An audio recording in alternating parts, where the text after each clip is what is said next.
Bom, gente, voltamos aqui em outro dia para poder encontrar o museu aberto.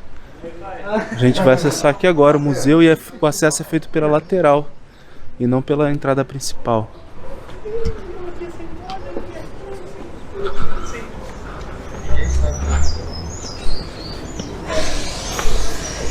Bom dia. Opa, tudo bem, pessoal? Olá, Bom tudo dia. bem? A gente tem aqui o roteiro da FEB, tá? Muita gente não tem noção de que fizemos, da participação que tivemos e do número. Então tivemos 25.334 militares que partiram com a FEB. Desses, morreram 451, né? Infelizmente, mas se a gente for olhar em guerras, é um número baixo. E conseguimos capturar 20.573 alemães, né? Então, para guerra, a participação da FEB foi importante. Aqui são militares que, infelizmente, não retornaram, né? Eles partiram com o nosso regimento. Na época, o nosso batalhão se tornou um regimento, né? O que significa? Ele abrigava vários batalhões no seu interior, porque os batalhões não enviavam seus militares de forma individual, né? Então, o nosso batalhão ele abrigava vários batalhões e aí sim enviavam para o Rio de Janeiro, São Paulo, onde eles podiam partir. Então, esses eram militares que partiram com o nosso regimento, mas infelizmente não retornaram.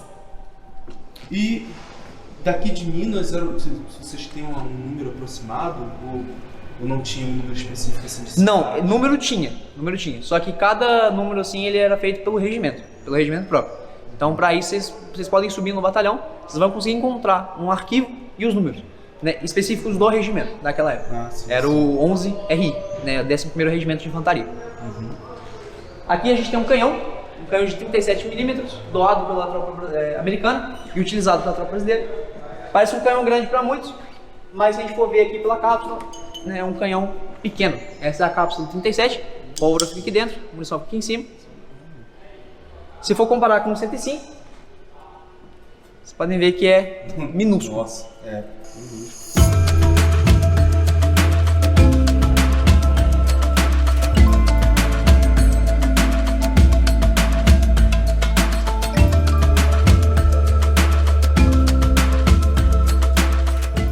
Aqui nós temos dois meios de comunicação utilizados de forma diferente, né? Então aqui a gente tem um rádio que ficava nas costas de um combatente. Ali tem um rádio que ficava nas costas de um combatente, né? Esse rádio ele era através de fio. Se for ver aqui, os militares eles conectavam os fios que já estavam pré-estabelecidos no campo de batalha, vinham e conectavam. Já esse era um rádio que ficava na retaguarda das linhas de combate, então linhas já mantidas, já estabelecidas. Aqui nós temos uma mala com uma história triste. Tenente Francisco terminou a sua formação de CPUR e foi convocado para a Segunda Guerra Mundial, quando ele teve a sensação que ele não voltaria. Então ele chamou os colegas que ele tinha para cavalgar na roça uma última vez. Nessa cavalgada ele caiu, infelizmente, bateu a cabeça e faleceu. Então era essa mala que o Tenente Francisco levaria caso ele fosse para a guerra. A gente pode ver a farda, a gente pode ver o cap, roupa íntima, roupa de banho, toalha, pijama, todas aí. Aqui nós temos uma caixa com material de APH. APH, para quem não sabe, é o atendimento pré-hospitalar. E aqui uma caixa com material de barbeiro. Material de barbeiro civil. Então acontecia muito de civis se disporem a ir com a FEB para ajudar, né, na participação da Itália. E aqui é uma caixa de um médico, né, médico de combate. Também servia como necrópsia, né? Mas aqui vocês podem ver, por exemplo, a agulha de sutura, torniquete, os grampos. Tudo isso servia para segurar a vida do combatente, para ele conseguir esperar a extração para um ponto médico. Temos aqui alguns elementos de guerra, vocês podem ver aí. Sim, as medalhas, né? Sim. O dinheiro da época. Sim. Que legal.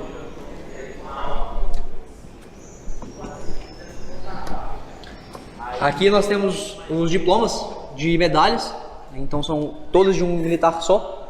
Norton de Araújo foi para a guerra como terceiro sargento, retornou como segundo tenente por causa dos feitos. Então patrulhas que eram consideradas impossíveis ele tomava a frente e voltava com um sucesso, né? Temos aqui baionetas clipadas ali no final do fuzil, com exceção de um punhal da Guerra do Paraguai, né, que antecede a Primeira Guerra Mundial. Nossa, bem antigo então, hein? Caramba. Essa parte aqui redondinha, filho, é onde ficava o cano do fuzil, ele encaixava, Exato, né? exato. Travava. Quando o militar ele colocava na ponta do rifle, né, ele tinha uma baioneta. Quando ele retirava, ele tinha uma faca. Nos modelos mais antigos, eles não tinham isso. Vocês podem ver que era somente para perfuração. Então o militar ele tinha que carregar a baioneta e a faca. Aqui nós temos armamentos, tanto do eixo quanto dos aliados. Esse aqui é do eixo, né? Essa Isso. pistola. Sim, sim, sim. A gente vê muito nas fotos antigas, né? Sim.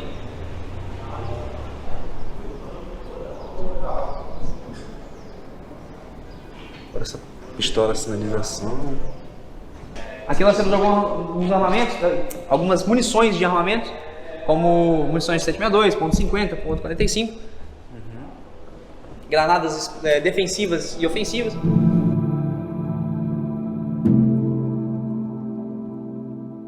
Nessa exibição de armamentos temos 4 armamentos que não participaram da Segunda Guerra Mundial.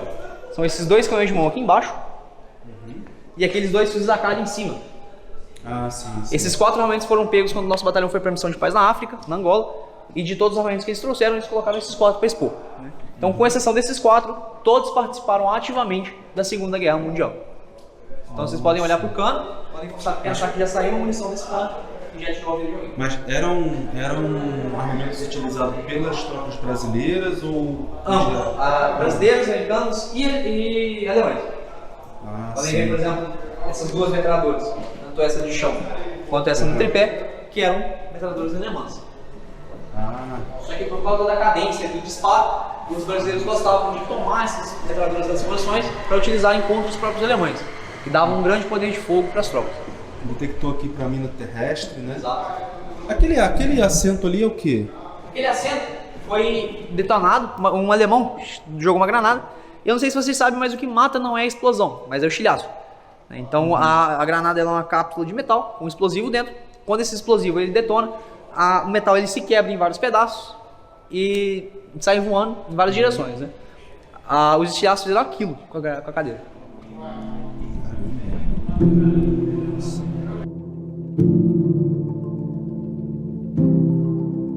Aqui nós temos capacetes da Segunda Guerra Mundial.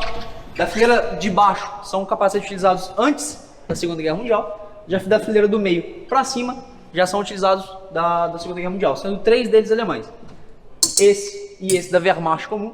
Você pode ver que o militar aqui ele escreveu até o nome dele no capacete, né, para não perder. E esse da SS, né, a tropa de elite aí nazista. Eles não faziam reféns, testemunhas, nada. Eles deixavam somente morte. Aqui eu falo muito pro pessoal, eles costumam sempre ficar assustados que esse militar ele sobreviveu a esse disparo. Então o disparo teve sua entrada por aqui, seu ponto de saída foi aqui, né? E o militar ele sobreviveu. Foi aqui, olha o furinho. Exato. Na saída. A saída é sempre mais causa mais estrago do que a entrada. Né? Sim, sim. Podem ver que é um fuzil. É um reto, né? Não dá pra saber. Uma munição pode ser disparada por várias armas, né? Então vocês podem ver que foi um trajeto reto, né? Foi reto. O que acontece? São 2 carapaças utilizadas na época.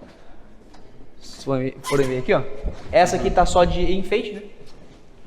Mas a gente tem a carapaça de externa e a interna. O disparo ele entrou na externa, raspou na interna e saiu pela externa de novo. Ou seja, o militar ele sentiu só uma pancada na lateral da cabeça, porém ficou vivo. Aqui nós temos alguns equipamentos que ficavam dentro da mochila do combatente. Aquelas máscaras, né? Sim, máscara de gás. Equipamentos para rancho, né? Nós militares, nós costumamos chamar rancho, né? Então coisa de comer, vamos pro rancho, vamos comer, vamos ranchar, vamos comer. Então aqui você pode ver os militares descarregavam essas coisas na mochila. A gente eu fui lá pra São Paulo, e aí a gente foi lá pro túnel da Mantiqueira, e aí lá na cidade de Cruzeiro, a gente foi na casa de um senhor, que no quintal dele ele achou várias coisas da guerra. Olha que interessante. Um porta-cartucho, uma cartucheira, né? Sim. E um cantil, igualzinho a esse, Sim. só tava sem a tampa. Olha, a Revolução de 32, porque no quintal dele tinha até uma trincheira. A gente gravou. Sim, existem várias histórias, sim. Isso. Conheço essas histórias. Que existem ainda várias trincheiras aí aquela região, né? Que ainda o tempo não desmanchou. Isso. Vocês podem ver aqui, ó. A gente tem uma bandeira nazista original, capturada pelo segundo sargento Orlando Randi. Bom dia. Bom dia, tudo bem? Isso aqui é histórico. Essa bandeira foi capturada pelo segundo sargento quando ele estava numa posição inimiga. Ele tomou, recebeu um disparo e ele largava tudo. Ele largava munição, armamento, equipamento, mas ele não largava a bandeira, né? Então ele morreu segurando a bandeira. Foi um dos fatos, um dos porquês a gente conseguiu retirar essa bandeira da posição alemã. Aqui alguns chapéus, burros, né? Frei Orlando, ele era um capitão e capelão militar, né? O capelão militar é como se fosse um padre. Não sei se todos já viram aí o filme Resgate do Soldado Ryan, né? Sim, mas sim. aquela cena na praia, que o militar ele tá com uma barriga para baixo, inexistente, e os médicos olham e ignoram. Por quê? Os médicos não gastam os equipamentos que eles têm naquele militar, porque aquele militar não vai ser salvo. Ele não tem como. Então os médicos vão gastar equipamentos, um negócio que eles não sabem que não vão dar certo. É aí que entra um padre, ele ajoelha, militar, todo capacetado, armado. Acho que é armado não, mas ele abre o livro e começa a ler a Bíblia com aquele militar. Isso. Era essa a ideia do capelão, né? Então essa era Frei Orlando. Antes de ir aqui em São João, ele rezou a missa, que ele lotou a igreja, as escadarias, né? Então, todos os militares, para serem abençoados aí antes de ir para a guerra. Na guerra, seu veículo atolou na neve, né? E o militar que estava dirigindo, tanto o militar que estava dirigindo quanto o militar do banco, tentou sair para tentar desencavalar a roda, que era um corrente na neve. Com aquela rifle antigo, era comum que quando se desse uma porrada forte com o rifle, o percussor se soltasse da segurança e percutisse munição, ou seja, um disparo sem gatilho. Foi o que aconteceu, acertou o capitão Frei Orlando, né, que faleceu na hora ali. Esse piano ele usava só ele, né? Ele era pessoal dele. E levou pra lá? Ele levou pra lá, ele levou no navio e depois ele levava em viaturas, caminhões. Aqui nós temos mais equipamentos que estavam nas mochilas, né? Com exceção desse porta-curativo individual, estavam nos equipamentos do combatente.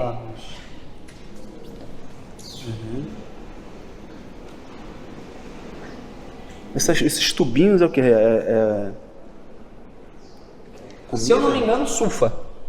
Nossa. Eu não sou da área de saúde, né? Eu sou da área de infantaria. Mas esse negócio de curativos, essa parte de medicina, normalmente são os militares que são qualificados nessa área. Eu conheço pouco, eu conheço o APH, né? O APH é o atendimento pré-hospitalar, é o básico ali para segurar a vida do meu companheiro que foi abatido para um ponto médico em segurança. Aí lá no ponto médico quem vai resolver são os militares já de saúde. Ainda usava a sulfa, né? O Sim. antibiótico ainda não era amplamente. A sulfa na Segunda Guerra Mundial era amplamente utilizada. Não tinha. Cigarros eram extremamente raros, e raros no sentido de valiosos, né? Então eram utilizados como moeda de troca. Quantos maços você quer pela sua carne? Eu quero meio maço. Não, um terço. Não, beleza, ok, feito. Aqui nós temos equipamentos de comunicação, né? Então são 3 alemães e um americano. Nossa, interessante. Telefone magnético.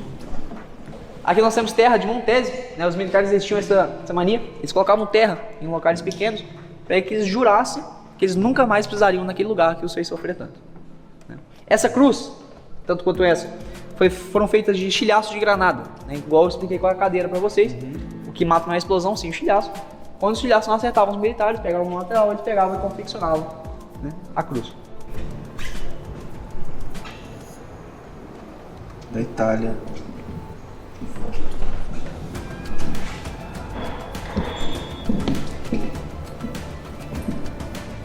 Aquele símbolo, né, Sentapua, ele era utilizado pela Força Aérea. Isso, exato.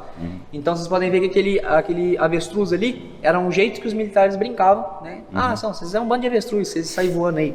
E aí eles brincavam e colocavam no símbolo. O céu vermelho significava o sangue, né, dos combatentes. Aquela nuvem de estouro, aquele disparo, eram os antiaéreos utilizados na época. E ele está disparando uma munição específica dos aeronaves que eles tinham naquela época, né? Então esse Sentapua era um símbolo da Força Aérea mesmo. Aqui a gente tem as fardas utilizadas pelos militares brasileiros, Vocês podem ver que eram fardas de frio. Os brasileiros não estavam acostumados com frio. A gente nunca se acostuma. Não, nunca. E daqui pra esquerda são uniformes de enfermeiras, né? Civis que foram ajudar na guerra. Aqui vocês podem ver uniformes que já foram utilizados na época que não estavam tão calor assim, tão frio assim. Vocês podem ver que já são uniformes mais tranquilos. Né? Exato. Pano mais leve. Nesse lado de cá, o militar ele até sofreu um disparo. Vocês podem ver.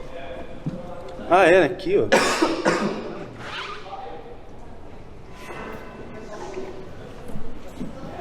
Esse é um colete, né? Entendi. É um colete esse aqui, né?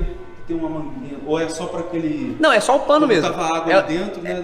Que tem uma mangueirinha ali. Não, aquilo ali é só um pano mesmo. Na verdade, isso aqui não é aquele negócio de beber água, não. É, parecia, né? Não. Né? Naquela época não existia proteção balística no corpo. Era só o capacete mesmo. Ana Pereira Lima, que integrou aqui as tropas do 11º Regimento de Infantaria durante a Revolução de 32. Então, gente, recomendo quando você estiver aqui em São João del Rei, você vir aqui ao Museu da FEB, que aqui os militares atendem a gente muitíssimo bem aqui e explicam todos os detalhes aqui do museu, e a entrada é gratuita, tudo bem organizado, tudo bem detalhado, você consegue ver de perto detalhes dessa guerra, né, infeliz que nós tivemos, que foi a Segunda Guerra Mundial, mas os brasileiros estiveram ali presentes e colaboraram contra a força nazista alemã. Então, a gente vai partir agora aqui para o Museu da Ferroviária, mas o Museu Ferroviário eu vou fazer um vídeo exclusivo falando de lá, tá bom? Então fica acompanhando aí o canal que a gente vai seguir para outros pontos aqui da cidade.